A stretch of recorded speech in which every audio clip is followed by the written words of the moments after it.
जय हिंद साथियों, आप सभी का स्वागत है मेरा भाई। तो चलिए आज बात करेंगे आपके एनटीपीसी और एनटीपीसी में पूछे गए जीके जीएस के मोस्ट इंपोर्टेंट क्वेश्चन। ठीक है, ये प्रैक्टिस सेट नंबर आपका सेकंड होगा। हालांकि फर्स्ट हम करा चुके हैं, मैथ, रीजनिंग और जीके जीएस तीनों कराए हैं। ठीक है, आपने नहीं देखा उस वीडियो को तो जरूर देखिएगा।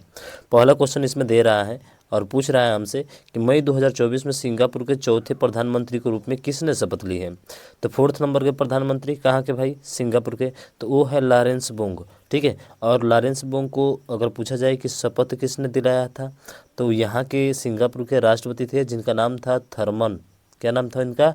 इनका नाम था थर्मन सनमुगारत्नम। ठीक है, इन्होंने जो है इनको क्या किया था? शपथ दिलाया था। और ये लॉरेंस बोंग जो है किसका स्थान लिया मेरे भाई? तो ये पूछा जाए तो ध्यान रखिएगा, ये लिए थे आपके ली सिन लुंग की। किसके लिए थे? ली सिन लुंग की जो है इन्होंने क्या किया था? स्थान लिया था। ठीक है, तो ज़्यादा कुछ पॉइंट नहीं याद रखना, बस ये याद रखिए लॉरेंस बोंग को। ठीक है, अगला है कि जो है वह राज्य जिसने जून 2024 में बहन बेटी स्वावलंबन प्रोत्साहन योजना की शुरुआत की। तो देखिए, बहन बेटी स्वावलंबन प्रोत्साहन योजना क्या है? तो जिनको जो है पेंशन का लाभ नहीं मिल रहा था। ठीक है, जैसे बात करें जो महिलाएं पेंशन का लाभ नहीं ले रही थी, उनको शिक्षा, स्वास्थ्य, पोषण और सशक्तिकरण और पारिवारिक निर्णय लेने में उनकी महत्वपूर्ण भूमिका को बढ़ाने के लिए ना ये सरकार जो है 1,000 रुपये दे रही है। और कौन सा राज्य है? तो वो है आपका झारखंड, यानी कि ऑप्शन नंबर सी इसका राइट आंसर हो जाएगा। ठीक है, बात समझ में आ गई आपको? बिल्कुल सर। चलते हैं नेक्स्ट क्वेश्चन की तरफ। अगला है कि धौलावीरा राज्य में स्थित है। बड़ा चर्चा में रहता है ये प्रश्न, धौलावीरा जो है किस राज्य में स्थित है? तो मेरे भाई धौलावीरा जो है आपके गुजरात में है। और गुजरात में पूछा जाए तो गुजरात में कहाँ पे? तो धौलावीरा गुजरात के कच्छ, कौन सा है? गुजरात के कच्छ जिले के गांव पूछा जाए तो गांव का नाम मेरे भाई भचाऊ। क्या नाम है? भचाऊ में स्थित है। जानते हैं पुरातात्विक स्थल है ये। और इसकी खोज मैं बात करूं तो इसकी धौलागिरा की जो खोज किया था, किसने खोज किया था? धौलागिरा की खोज जो है, ध्यान रखिएगा, धौलागिरा की जो खोज किया था मेरे भाई, वो किया था आपके जगपति जोशी। कब किए थे?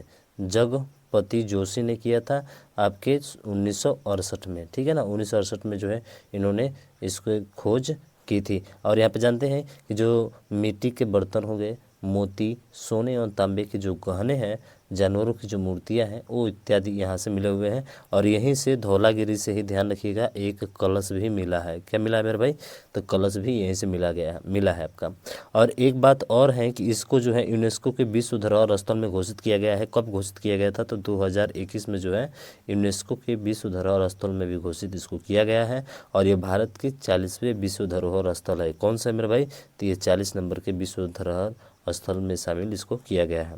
और जानते हैं ना कि सिंधु सभ्यता का भारत का यह जो है पहला स्थल है। तो सिंधु सभ्यता के भारत का पहला स्थल कौन सा है? तो आपका ध्यान रखना है धौलावीरा। ठीक है, काफ़ी मोस्ट इंपॉर्टेंट क्वेश्चन यहाँ से बनते हैं भाई, ध्यान रखिएगा। अगला है कि इनमें से किसके द्वारा दिल्ली सल्तनत में एकता प्रणाली को संस्थागत रूप से लागू किया गया था? एकता प्रणाली जो कर वसूलने वाला होता है, तो एकता प्रणाली किसने शुरू किया था? तो सभी को पता है भाई साहब, ये शुरू करने वाला था आपका इल्तुतमिश। कब शुरू किया था? तो इसकी शुरुआत जो है 1226 में किया था इसने। कितने सन में किया था? 1226 में किया था। ठीक है, यानी ये भूखंड से किससे संबंधित है भाई साहब? भूखंड से संबंधित है, यानी कि भूमि से संबंधित है। ठीक है, चलिए अगला बात करें हम लोग। अगला क्वेश्चन आपका ये रहा कि पानीपत की तीसरी लड़ाई किस वर्ष लड़ी गई थी? तो पानीपत की जो तीसरी लड़ाई थी किसके बीच हुई थी? आप जानते हैं, अहमद शाह अब्दाली और उसके बाद से मराठों के बीच, जिसमें अहमद शाह की क्या हो जाती है? जीत हो जाती है। पर ये तो हमसे पूछा नहीं है, हमसे पूछा है कि ये कब हुआ था। तो ये हुआ था मेरे भाई 1761 ईस्वी में, यानी कि ऑप्शन नंबर ए इसका क्या होगा? राइट आंसर हो जाएगा। ठीक है, चलिए अगला देखें। अगला है कि होम रूल लीग आंदोलन के संस्थापक कौन थे? तो होम रूल लीग के संस्थापक जो थे वो थे आपके एनी बेसेंट। कौन थे? एनी बेसेंट थे। यानी कि होम रूल लीग आंदोलन में दो लोग थे, एक थे आपके तिलक, बाल गंगाधर तिलक थे, और एक कौन थे? एक आपके एनी बेसेंट थे। ठीक है ना, एक कौन थे? एक आपके एनी बेसेंट थी। तो एनी बेसेंट का नाम दिया गया, तो ये आपका राइट आंसर होगा। ठीक है, हाँ चलिए आगे बात करें हम लोग। बिल्कुल सर, चलते हैं अगले क्वेश्चन की तरफ। अगला ये रहा, इसमें पूछा है कि भारतीय संविधान में मौलिक अधिकार किस संविधान के अंगीकार किए गए हैं? तो मौलिक अधिकार देखिए, संयुक्त राज्य अमेरिका, ब्रिटेन, स्विट्जरलैंड, सोवियत संघ, कहाँ से कौन सी चीज़ें ली गई हैं इसके बारे में हमको डिटेल देखना है। जैसे मैं बात करूँ यहाँ पे संयुक्त राज्य अमेरिका की, ठीक है, मैं बात करूँ यहाँ पे संयुक्त राज्य अमेरिका की, तो ज़रा ध्यान दीजिएगा मेरे भाई, ठीक है, और नोट करते रहिएगा। यहाँ से लिए गए हैं मूल अधिकार। क्या लिए गए हैं? मूल अधिकार। तो जो मूल अधिकार हैं वो आपके यहाँ से ली गई हैं, ठीक है ना। मूल अधिकार हो गया। उद्देशिका का विचार यानी प्रस्तावना का विचार जो है, ठीक है, अगर पूछा जाए कि प्रस्तावना का विचार जो है वो कहाँ से लिया गया है, तो प्रस्तावना का विचार भी आपके संयुक्त राज्य अमेरिका से लिया गया है। और भी पूछा जाता है कि जो राष्ट्रपति पर महाभियोग है वो भी कहाँ से लिया गया है, संयुक्त राज्य अमेरिका से ही लिया गया है, ठीक है, संयुक्त राज्य अमेरिका से ही लिया गया है। न्यायपालिका यानी स्वतंत्र एवं निष्पक्ष न्यायपालिका कहाँ से लिया गया है, संयुक्त राज्य अमेरिका से ही लिया गया है, ठीक है। न्यायिक पुनरावलोकन खूब पूछा जाता है, ध्यान रखिएगा। क्या पूछा जाता है? न्यायिक पुनरावलोकन कहाँ से लिया गया है, तो संयुक्त राज्य अमेरिका से ही लिया गया है। तो इसके बारे में तो हमने अच्छे से चर्चा कर लिया। बात करें हम लोग ब्रिटेन की, तो ब्रिटेन में संसदीय शासन प्रणाली जो है कहाँ से लिया गया है मेरे भाई, तो संसदीय शासन प्रणाली जो है आपके ब्रिटेन से ही ली गई है। एकल नागरिकता, ये खूब पूछा जाता है यहाँ से, एकल नागरिकता, ठीक है ना, एकल नागरिकता जो है यहीं से लिया गया है आपका। विधि का शासन, विधि का शासन कहाँ से लिया गया है, ब्रिटेन से ही लिया गया है, ठीक है। उसके बाद से मैं बात करूँ सोवियत संघ की, ठीक है, मैं बात करूँ मेरे भाई सोवियत संघ की, तो सोवियत संघ से क्या लिया गया है, तो सोवियत संघ से ध्यान रखिएगा मूल कर्तव्य लिया गया है। क्या लिया गया है? मूल कर्तव्य लिया गया है, ध्यान रखिएगा। सोवियत संघ से मूल कर्तव्य लिया गया है।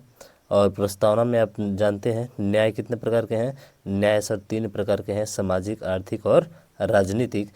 का आदर्श जो है ये भी कहाँ से लिया गया है, आपके सोवियत संघ से ही लिया गया है। तो मेरे भाई पूछा क्या है हमसे तो पूछा है कि सर जो मौलिक अधिकार हैं हमने बात कर लिया था पहले ही, यानी कि ऑप्शन नंबर ए इसका राइट आंसर होगा। एक चीज़ मैं इसमें शामिल करूँगा, अगर पूछ ले हमसे आयरलैंड से, ठीक है, आयरलैंड से, तो आयरलैंड से अगर पूछा जाए आपसे कि क्या क्या लिया गया है, तो राष्ट्रपति का निर्वाचक मंडल जो है कहाँ से लिया गया है, आयरलैंड से ही लिया गया है। और राज्यसभा में जो 12 सदस्यीय मनोनयन होता है ना, उनको मनोनीत करता है ना राष्ट्रपति, तो भी कहाँ से लिया गया है, आपके यहीं से लिया गया है। और आयरलैंड से सबसे महत्वपूर्ण भाई मेरे ये नीति निर्देशक तत्व, ध्यान रखिएगा, आयरलैंड से ही नीति निर्देशक तत्व भी आपके लिए गए हैं। तो ये सारा चीज़ें जो है आपको ध्यान रखना है, ठीक है।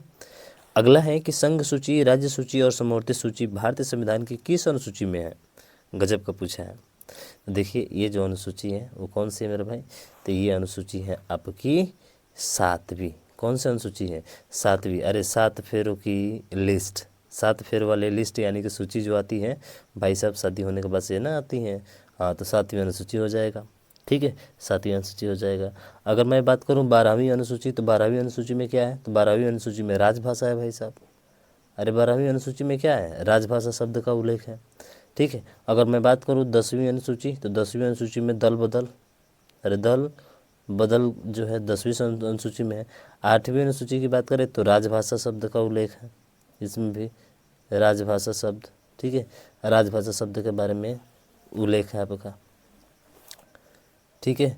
और 12वीं अनुसूची थोड़ा सा मिस्टेक हुआ पर भाई, 12वीं अनुसूची में राजभाषा नहीं है, सॉरी, यहाँ पे आप ध्यान रखिएगा। 12वीं अनुसूची में जो है ना वो आपकी शहरी स्थानीय स्वशासन है, ठीक है ना, शहरी स्थानीय स्वशासन। तो शहरी स्थानीय स्वशासन किस में है, तो 12वीं अनुसूची में है, ठीक है। चलिए अगला है कि पृथ्वी का कौन सा भाग मैग्मा का मुख्य स्रोत है। तो देखिए पृथ्वी का जो मुख्य स्रोत है, मैग्मा का जो स्रोत है वो है आपका मैंटल, यानी कि ऑप्शन नंबर डी इसका क्या होगा, राइट आंसर हो जाएगा, ठीक है।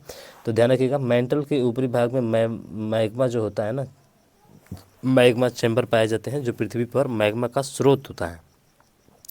और आप जानते हैं कि यह मोह असमानता से आरंभ होकर कितने किलोमीटर, तो 2900 किलोमीटर तक की गहराई तक पाया जाता है ये, ठीक है। और मेंटल के ऊपरी भाग को क्या कहा जाता है, दुर्बलता मंडल कहा जाता है, ध्यान रखिएगा।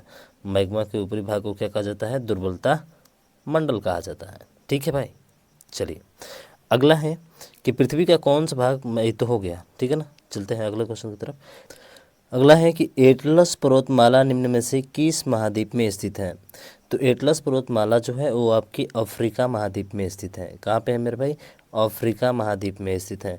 मैं और भी पर्वतमाला के बारे में बात करूं तो ध्यान रखिएगा, अगर पूछा जाए कि दक्षिण अमेरिका का जो पर्वतमाला है वो कौन सा है, तो मेरे भाई दक्षिण अमेरिका का अगर पर्वतमाला आपसे पूछता है तो ध्यान रखिएगा वो है आपका एंडीज। बहुत बार पूछा जाता है ना, एंडीज पर्वतमाला जो है कहाँ का है, दक्षिण अमेरिका का है। अगर उत्तरी अमेरिका का पूछा जाए मेरे भाई तो उत्तरी अमेरिका का ध्यान रखिएगा राकी और एक आपलेशियन पर्वत है। कौन है, एक राकी है और एक आपलेशियन पर्वत है। तो मैं एक पेज ले लेता हूँ भाई साहब, ठीक है। तो उत्तरी अमेरिका का राकी आपलेशियन पर्वत। अगर आपसे पूछा जाए ऑस्ट्रेलिया का, अगर आपसे पूछा जाए क्या, ऑस्ट्रेलिया का पूछा जाए मेरे भाई तो ध्यान रखिए ऑस्ट्रेलिया का है great dividing range, great dividing range, ये है ऑस्ट्रेलिया का। अगर आपसे पूछा जाए यूरोप का मेरे भाई, किसका पूछा जाए, यूरोप का, तो यूरोप का है आल्प्स, खूब पूछा जाता है, ठीक है। आल्प्स पर्वतमाला जो है कहाँ का है, तो यूरोप का है आपका, ठीक है। और एक पूछा जाता है आपका यूराल, ये वाला, ठीक है। अगर आपसे एशिया का तो बता ही दिए, तो एशिया का तो जानते हैं भाई, एशिया का, अफ्रीका बताए थे ना, एशिया का क्या है, तो एशिया का आपका हिमालय है भाई साहब। अरे ये तो सब कोई जानता है, एशिया का हिमालय है। हिंदू कुश है, ये भी ध्यान रखिएगा, ये हिंदू कुश भी है, ठीक है। अगर बात करें अंटार्कटिका की अगर बात करें तो ध्यान रखिए अंटार्कटिका का जो है वो अंटार्कटिका पर्वत है, तो ये तो सीधा याद रहेगा इसे, ठीक है। और भी बात करें हम लोग तो, और बात करें अफ्रीका, तो अफ्रीका का तो आप समझ ही गए, एक बताइए जिसका नाम क्या था, अफ्रीका का नाम था एटलस। क्या है भाई, एटलस है। ड्रैकेंसबर्ग भी है। किलीमंजारो खूब पूछा जाता है मेरे भाई, अफ्रीका का किलीमंजारो, ध्यान रखिएगा अफ्रीका का किलीमंजारो खूब पूछा जाता है। और उसके बाद अफ्रीका का एक और पर्वत है जिसका नाम है कैमरून पर्वत, ध्यान रखिए कैमरून पर्वत, ये भी कहाँ का है, अफ्रीका का ही है, ठीक है भाई। तो इतना बात आपको समझ में आया ना, बहुत मज़ा आ रहा है कि नहीं, अरे आ रहा भाई, बिल्कुल आ रहा होगा। अगला देखें, अगला है कि उत्तर ध्रुवीय वृत्त से भूमध्य रेखा तक जाने के लिए किस व्यक्ति को बायोम के किस क्रम में गुजरना होगा। तो देखिए इसे गुजरना होगा मेरे भाई टुंड्रा, टैगा, समशीतोष्ण वन और उष्णकटिबंधीय वर्षा वन से होकर, ठीक है। तो इसका ध्यान रखिएगा, ये तो कॉन्सेप्ट है भाई साहब, जब आप इसको पढ़ेंगे जियोग्राफी ना तो अच्छे से समझ में आपको आ जाएगा, ठीक है ना। चलिए अगला देखें, अगला है कि M3 अर्थात मुद्रा आपूर्ति का माप की गणना के लिए सूत्र का प्रयोग किया जाता है। गजब का पूछा है भाई साहब, M3 क्या होता है, आज पहली बार आप नाम सुन रहे होंगे। तो देखिए जो M3 होता है ना वो बराबर होता है CU प्लस DD के। अरे CU प्लस किसका होता है, DD के बराबर होता है। फिर प्लस करके इसी में होता है वाणिज्यिक बैंकों का निवल सावधि जमा राशि, इसे समस्त मुद्रा भी कहते हैं, मनी एग्रीगेट भी कहा जाता है, यानी कि समस्त मुद्रा भी इसे कहा जाता है। तो बात करें तो कौन सा होगा, तो आपका ऑप्शन नंबर बी जो होगा इसका राइट आंसर हो जाएगा, ठीक है भाई। चलिए अगला है कि भारत में बच्चों को मुफ्त और अनिवार्य शिक्षा का अधिकार, ये तो सभी को पता है, भारत में मुफ्त 6 से 14 वर्ष तक के बच्चों को जो है फ्री शिक्षा दी जाएगी। एक 86वां संविधान संशोधन हुआ था, कब हुआ था भाई, तो कमेंट करके बताओ ना। 86वां संविधान संशोधन हुआ था ना, उसी के तहत जो है शिक्षा जो है बच्चों को मुफ्त दी जाएगी, 6 से 14 वर्ष के बच्चों को। और वो कौन सा था, तो ध्यान रखिएगा किस वर्ष पेश किया गया था, ये पूछ रहा है, तो 2009 में पेश किया गया था, यानी कि ऑप्शन नंबर ए जो होगा इसका राइट आंसर होगा, ठीक है।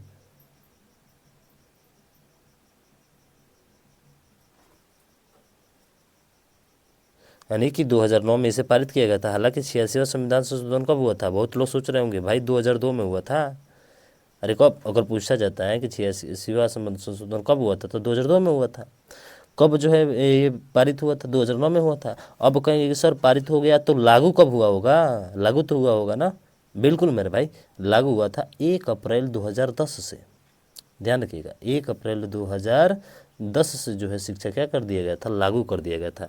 और 2002 देखिए 2009 भी दिया है, यानी कि ये कंफ्यूज करने वाला प्रश्न है भाई सब, ठीक है। तो इसको ध्यान रखिएगा, ऑप्शन नंबर कौन सा होगा, ए होगा, पारित किया गया था, ठीक है। अगला है कि गणगौर भारत के किस राज्य का एक प्रसिद्ध त्यौहार है, गणगौर। तो गणगौर जो है ये ध्यान रखिएगा ये राजस्थान का है, कहाँ का है, राजस्थान का एक प्रसिद्ध त्यौहार है और यह चैत्र महीने के शुक्ल पक्ष में मनाया जाता है, यानी कि जो चैत्र होता है उसमें कौन सा, शुक्ल पक्ष जो अजोरिया होती है, कृष्ण पक्ष में अनहरिया होती हैं, शुक्ल पक्ष में अजोरिया होती हैं।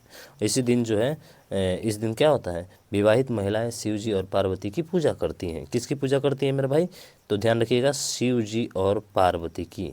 हर हर महादेव, शिव जी और पार्वती की जो है पूजा करती हैं गणगौर, ठीक है, राजस्थान का। अगला देखें, अगला है कि उस्ताद अमजद अली खान निम्नलिखित में से किस वाद्य यंत्र के वादक हैं। किस वाद्य यंत्र के वादक हैं, तो ध्यान रखिएगा, अमजद अली खान जो है ये आपके हैं मेरे भाई सरोद वादक। क्या है, सरोद वादक। अगर पंडित हरिप्रसाद चौरसिया की बात करें, ठीक है, तो वो किससे संबंधित हो जाएंगे, तो पंडित हरिप्रसाद चौरसिया जो होंगे वो आपके बांसुरी से होंगे। उस्ताद बिस्मिल्लाह खां भाई साहब शहनाई। अरे उस्ताद बिस्मिल्लाह खां, नाम सुने ना, बहुत परिचित होंगे भाई इनसे, उस्ताद बिस्मिल्लाह खां। बात करें संतूर का, तो संतूर का ध्यान रखिएगा शिव कुमार शर्मा है। कौन है मेरे भाई, शिव कुमार शर्मा। अरे उस्ताद बिस्मिल्लाह खां, ठीक है, शहनाई वादक। बांसुरी वादक पूछा जाए तो पंडित हजारी प्रसाद चौरसिया, पंडित हजारी प्रसाद नहीं, सॉरी, हरि प्रसाद चौरसिया, ठीक है, तो ध्यान रखेंगे भैया। अगला देखें, अगला है कि आनंद मठ उपन्यास के लेखक कौन है। सभी को पता होगा, ये तो भाई सिंपल सा क्वेश्चन पूछ दिया है। तो आनंद मठ जो है बंकिम चंद्र चट्टोपाध्याय द्वारा लिखित एक बांग्ला भाषा का उपन्यास है। भारत का राष्ट्रगीत वंदे मातरम इस उपन्यास से उद्धृत है भाई साहब, ठीक है, तो बंकिम चंद्र चट्टोपाध्याय, ध्यान रखिएगा। अगला है कि भगवत गीता का सर्वप्रथम अंग्रेजी अनुवाद किसके द्वारा किया गया था। तो भगवत गीता का जो अंग्रेजी में अनुवाद किया गया था वो चार्ल्स वाल्किंसन के द्वारा किया गया था, यानी कि ऑप्शन नंबर बी इसका राइट हो जाएगा। कब किया गया था मेरे भाई, तो 1785 में किया गया था। अरे कितने में किया गया था, 1785 में किया गया था। और गीत का फारसी अनुवाद किसने किया था, तो ध्यान रखिएगा, इसका जो है फारसी में पूछा जाए कि फारसी इसका अनुवाद किसने किया था, तो मेरे भाई ध्यान रखिएगा, फारसी अनुवाद जो है दारा सिकोह ने कराया। किसने किया, कराया, दारा सिकोह ने कराया।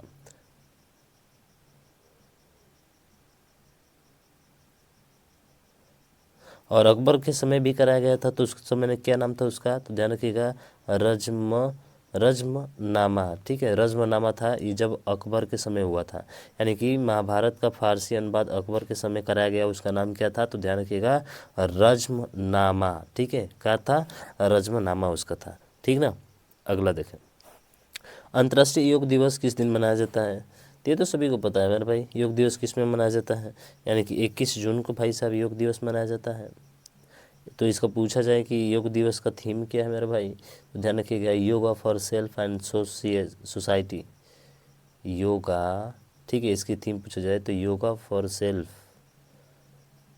Yoga for self and society, society समझते हैं ना, SOCIETY, ठीक है, तो योगा फॉर सोसाइटी जो है इसका राइट आंसर होगा, यानी कि बोले तो थीम, ठीक है। और भारत के प्रधानमंत्री नरेंद्र मोदी द्वारा 27 सितंबर 2014 को जो है संयुक्त राष्ट्र सभा में इस दिन को सेलिब्रेट करने की पहल की गई थी, जिसके बाद 21 जून को अंतर्राष्ट्रीय योग दिवस मनाया जाता है। और 21 जून 2015 को पहला अंतर्राष्ट्रीय योग दिवस जो है मनाया गया था, ठीक है, 2015 को, ध्यान रखेंगे। अगला है कि चिकित्सा के क्षेत्र में पहला नोबेल पुरस्कार 1901 में के टीके की खोज के लिए दिया गया था।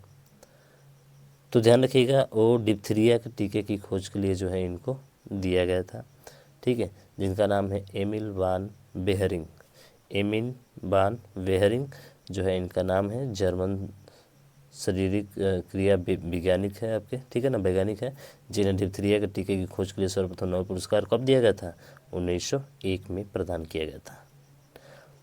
अगला है कि FAO एक विशेष एजेंसी है जो UN की ओर से कार्य करती है, इसका पूर्ण रूप क्या है, तो FAO का फुल फॉर्म क्या होगा, तो देखिए इसका होगा फूड, क्या होगा, food and agriculture organisation, food and agriculture and organisation, ठीक है, तो फूड एंड एग्रीकल्चर ऑर्गेनाइजेशन बोले तो ऑप्शन नंबर बी इसका क्या होगा, राइट आंसर हो जाएगा।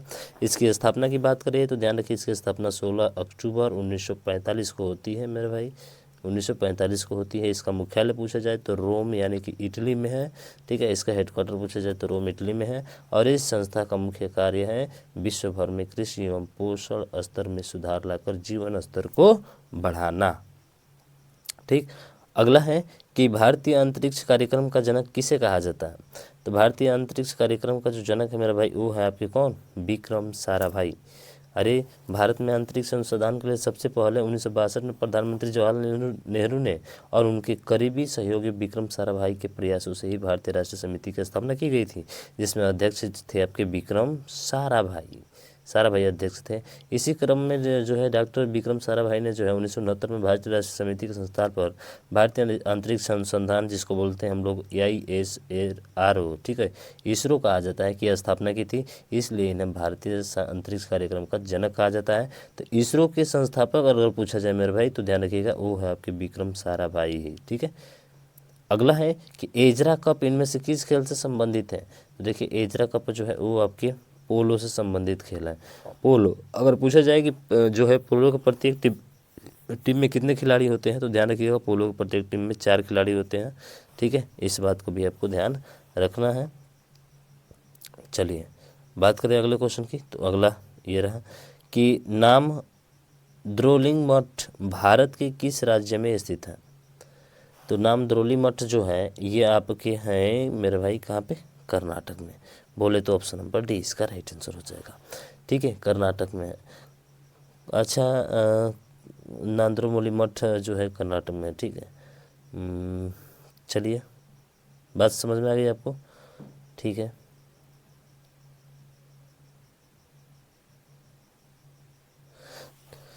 चलिए अगला है कि विविध विषयों पर जानकारी के संग्रह बृहत संहिता को किसके द्वारा लिखा गया था।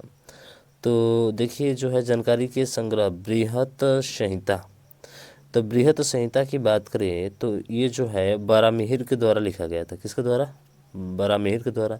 कल्हड़ आप जानते हैं राजतरंगी के रचयिता है, कल्हड़ राजतरंगी का रचयिता है। अगर यदि चरक जो है आप चरक संहिता के ही रचयिता है, ठीक है। और बाणभट्ट कादम्बरी के रचयिता है। बाणभट्ट का ध्यान रखिएगा, इसके बारे में, बाणभट्ट के बारे में, ठीक है, बाणभट्ट के बारे में ध्यान रखिएगा।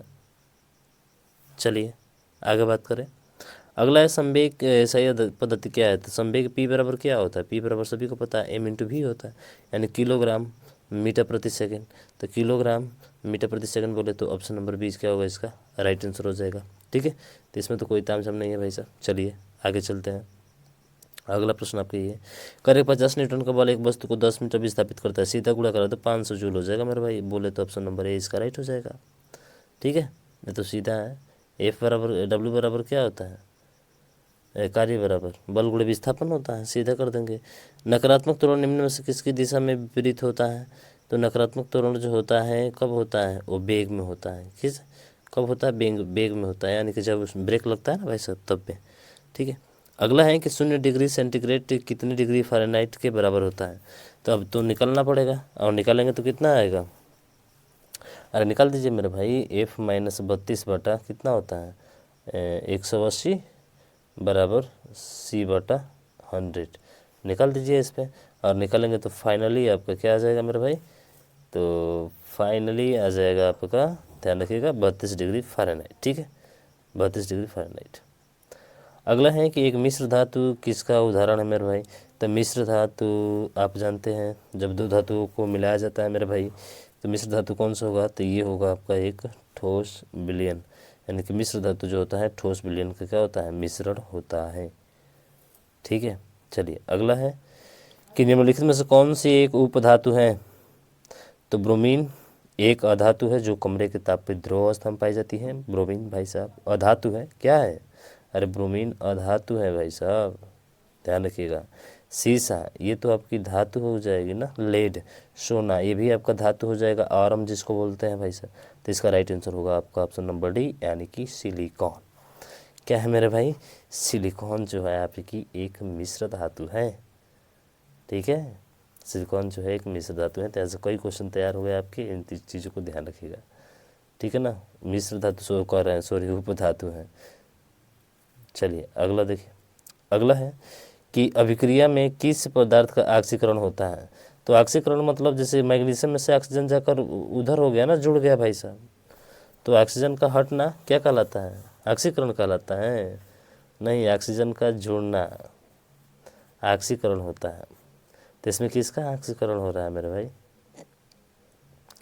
तो ये ऑक्सीकरण किसके साथ जुड़ रहा है, तो CO के साथ जुड़ रहा है। देखिए CO2 हो गया ना, तो वो जो है आके इसके साथ जुड़ रहा है, यानी कि कार्बन मोनोऑक्साइड के साथ जुड़ रहा है, इसका ऑक्सीकरण हो रहा है। बोले तो ऑप्शन नंबर बी इसका राइट हो जाएगा। ऑक्सीकरण में ऑक्सीजन का जुड़ना हाइड्रोजन का ह्रास होता है। ठीक, प्राचीन काल के जानवरों, पौधों एवं अन्य जीवों के संरक्षित अवशेषों या चिन्हों के अध्ययन का विज्ञापन क्या कहलाता है। तो देखिए उसका जो अध्ययन कहलाता है वो कहलाता है आपका जीवाश्म विज्ञान, यानी कि पैटियोलॉजी। ठीक है, पैटियोलॉजी। अगला है कि जीवों द्वारा जीने के लिए और अधिक वंशावृद्धि के लिए बेहतर अनुकूलित वातावरण की प्रक्रिया को क्या कहते हैं। तो इसकी प्रक्रिया को कहते हैं मेरे भाई क्या, अरे बताओ ना क्या कहते हैं, इसकी प्रक्रिया को कहते हैं प्राकृतिक चयन। क्या कहते हैं, प्राकृतिक चयन कहा जाता है। थोड़ा सा ये देख लीजिए, नृविज्ञान। नृविज्ञान का मतलब मानव शास्त्र या मानव विज्ञान का अध्ययन कहलाता है। ठीक है, थोड़ा सा ध्यान रखिएगा।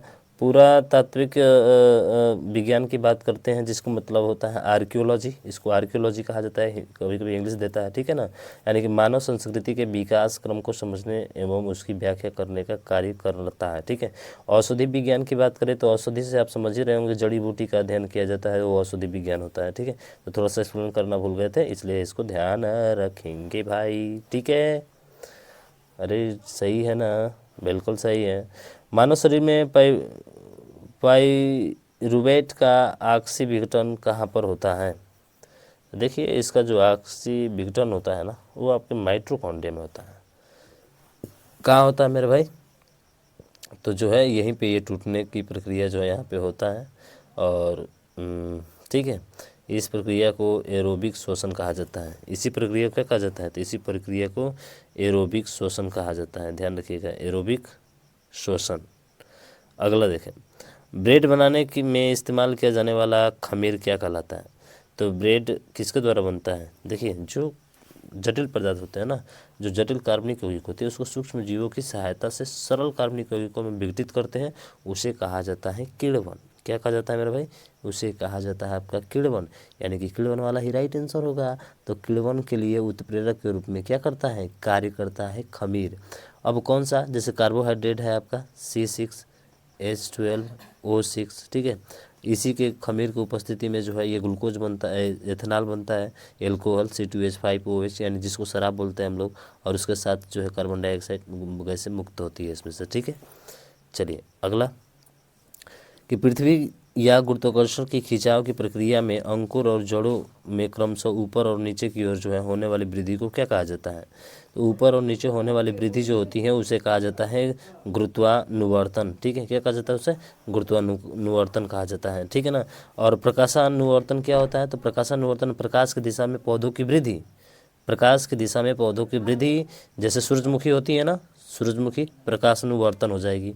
क्या हो जाएगी, जलानुवर्तन क्या होता है, देखिए जो जलानुवर्तन होता है ना मेरे भाई, वो होता है पानी या नमी की और पौधों के हिस्सों की वृद्धि, जलानुवर्तन होता है। रसायनुवर्तन क्या होता है, तो रसायनुवर्तन ध्यान रखिएगा, कुछ रासायनिक पदार्थों की प्रतिक्रिया में पौधों के अंगों में क्या होना, वृद्धि होना, और रसायनुवर्तन कहलाता है। तो ये बात आपको ध्यान रखना है। अच्छे से एक्सप्लेन कर रहे हैं, समझ में आ रहा है ना मेरे भाई। कौन सा बैकअप के बारे में सच नहीं है, तो देखिए बैकअप के बारे में बात करें तो ध्यान रखिएगा ऑप्शन सी होगा, यानी कि पीसी को नियमित रूप से बैकअप की आवश्यकता नहीं है। अरे होती है मेरे भाई, बैकअप होना चाहिए नियमित रूप से। ठीक है, होती है, किसी डाटा या फाइल को उसके मूल स्थान से कापी एक दूसरे स्थान या अन्य स्टोरेज डिवाइस में रखना क्या कहलाता है, बैकअप कहलाता है। इसलिए क्या जरूरी नहीं होता है, बिल्कुल होता है भाई। तो ये वाला गलत हो जाएगा, तो यही सही होगा आपका। ठीक है, अगला है कि कंप्यूटर प्रोग्रामिंग में वायरस का सही पूर्ण रूप क्या है। तो देखिए इसका सही पूर्ण रूप है वो आपका vital information resource under size, ये इसका है भाई। ठीक है, और ये क्या करता है, यह डिवाइस में सेव डाटा की चोरी, उसे हानि पहुंचाना या पूरे को खराब कर सकता है। तो वायरस का पूर्ण रूप है whittle information resource under size, यानी कि भाई साहब उसको रिफ्रेश करना, समझ रहे हैं ना। वायरस एक तरह से कंप्यूटर को बहुत हानि पहुंचाता है। दिया है कि खाद्य श्रृंखला के तीसरे पोषी स्तर में निम्नलिखित में से किसे शामिल किया गया है। तो ध्यान रखिएगा, इसे शामिल किया गया है किसको, तो मेरे भाई ये शामिल किया गया है द्वितीयक उपभोक्ता को। किसको शामिल किया गया है, द्वितीय उपभोक्ता को शामिल किया गया है। द्वितीय उपभोक्ता जैसे आपके मेढक हो गए, बिल्ली हो गई, भेड़िया हो गई, बड़ी मांसाहारी मछलियाँ हो गई, ठीक है ना, तो ये द्वितीय उपभोक्ता के अंतर्गत जो है आपके आते हैं। ठीक, अगला देखें, अगला है और अंतिम प्रश्न है भाई साहब कि केंद्रीय प्रदूषण नियंत्रण बोर्ड द्वारा रात्रि के दौरान आवासीय क्षेत्रों के लिए प्रस्तावित मानक शोर स्तर कितना है। तो देखिए ये जो है आपका वो है आपका सी यानी कि 45 डेसिबल। कौन सा है मेरे भाई, 45 डेसिबल है। ध्यान रखिएगा, शोर इतना तक, यानी कि दिन में अगर बात किया जाए, ठीक है, रात की बात कर रहा है, अगर दिन में बात किया जाए तो ध्यान रखिएगा 55 डेसिबल होता है। अगर दिन में बात की जाए 55 डेसिबल है, ठीक है ना। चलिए, तो मुझे आशा है कि 100 क्वेश्चन नहीं बल्कि 40 क्वेश्चन है ना, 40 क्वेश्चन आपको बहुत अच्छे समझ में आए होंगे। तो प्लीज़ इस वीडियो को ज़्यादा से ज़्यादा शेयर करिएगा, और अभी तक चैनल को सब्सक्राइब नहीं किया मेरे भाई तो सब्सक्राइब कर ज़्यादा से ज़्यादा शेयर करिएगा, ठीक है। तो मिलते हैं हम लोग नेक्स्ट वीडियो में, तब तक ले जाएँ, जय भारत।